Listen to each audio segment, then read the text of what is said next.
और अब बात कर लेते हैं दिल्ली की। दिल्ली के विधानसभा चुनाव में 27 साल बाद मिली जीत से भारतीय जनता पार्टी गदगद है। अब पार्टी नेतृत्व ने नए मुख्यमंत्री के नाम को लेकर मंथन शुरू कर दिया है। नए मुख्यमंत्री पद की रेस में नई दिल्ली सीट के विजेता प्रवेश वर्मा का नाम भी आ रहा है। दिल्ली बीजेपी अध्यक्ष वीरेंद्र सचदेवा का नाम भी सामने आ रहा है। रोहिणी विधायक विजेंद्र गुप्ता, 6 बार के बीजेपी विधायक मोहन सिंह बिष्ट के अलावा सांसद मनोज तिवारी समेत कई नाम शामिल हैं। इनमें प्रवेश वर्मा आम आदमी पार्टी के मुखिया अरविंद केजरीवाल को हराकर विधानसभा पहुंचे हैं। हालांकि सीएम फेस पर फैसला बीजेपी विधायक दल सर्वसम्मति और केंद्रीय नेतृत्व की सहमति से होगा। नई सरकार की रूपरेखा को लेकर रविवार को दिन भर बैठकों का दौर चलता रहा, लेकिन प्रधानमंत्री नरेंद्र मोदी अगले 4 दिनों तक विदेश यात्रा पर हैं। इसलिए 14 फरवरी को उनकी वापसी के बाद नए मुख्यमंत्री के चुने जाने की संभावना है। रविवार को गृह मंत्री अमित शाह ने बीजेपी अध्यक्ष जेपी नड्डा और कई नेताओं के साथ दिल्ली को लेकर चर्चा की। आपको बता दें, बीजेपी इस बार भी बिना कोई चेहरा घोषित किए विधानसभा चुनाव में उतरी थी। और चलिए, विनोद हमारे साथ जुड़े हुए हैं दिल्ली से, उनसे ही जान लेते हैं किस तरह की हलचल है। तो कई नाम रेस में है विनोद, लेकिन उसके बावजूद भी चौंकाने वाला निर्णय आ सकता है बीजेपी के लिए, खासतौर पर सीएम फेस को लेकर। ये कहा जा रहा है कि एमपी, छत्तीसगढ़, राजस्थान की तरह ही कोई चौंकाने वाला नाम दिल्ली से हो सकता है। और ये भी कि सरप्राइज करती है हर बार बीजेपी के, अंदाजा कुछ और लगा रहे हैं सभी लोग और नाम उन्हीं में से आए जो रेस में है।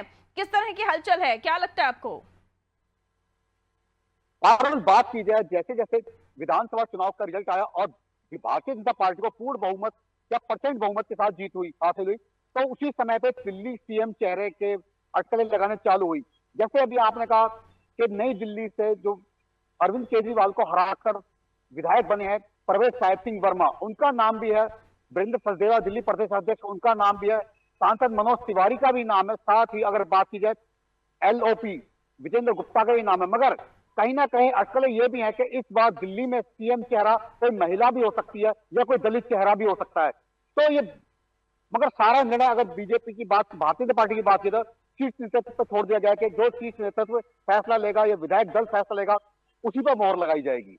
बिल्कुल, लेकिन ये भी खबर सामने आ रही है कि 14 तारीख के बाद ही वो नाम सामने आएगा, क्योंकि प्रधानमंत्री अभी विदेश यात्रा पर हैं, जिसके बाद ही नाम आपके सामने आएगा। बहुत शुक्रिया विनोद जानकारी देने के लिए। तो प्रचंड बहुमत के साथ जीती भारतीय जनता पार्टी दिल्ली में 27 साल बाद केजरीवाल का किला ढाया, आम आदमी पार्टी को आपदा कहा और उसे दिल्ली को आपदा मुक्त किया। लेकिन अब जो नाम है सीएम का वो कौन होगा, इसको लेकर पसोपेश की स्थिति बनी हुई है, क्योंकि कई सारे नाम है रेस में। और उसके अलावा ये भी कि हम भारतीय जनता पार्टी को पिछले इलेक्शनों से देख रहे हैं कि भारतीय जनता पार्टी सरप्राइज लेकर आती है, यानी रेस में जो नाम दौड़ रहे हैं उनसे अलग ही सरप्राइज एलिमेंट देती है। तो इस बार भी ऐसा होगा या फिर जो नाम दौड़ में उन्हीं में से किसी एक का चयन करके सीएम का नाम अनाउंस किया जाएगा। ये 14 फरवरी के बाद ही सामने आ सकता है। इसी के साथ खास खबर खास नजर में इतना ही, और खबरों के लिए आप देखते रहिए अनादि टीवी।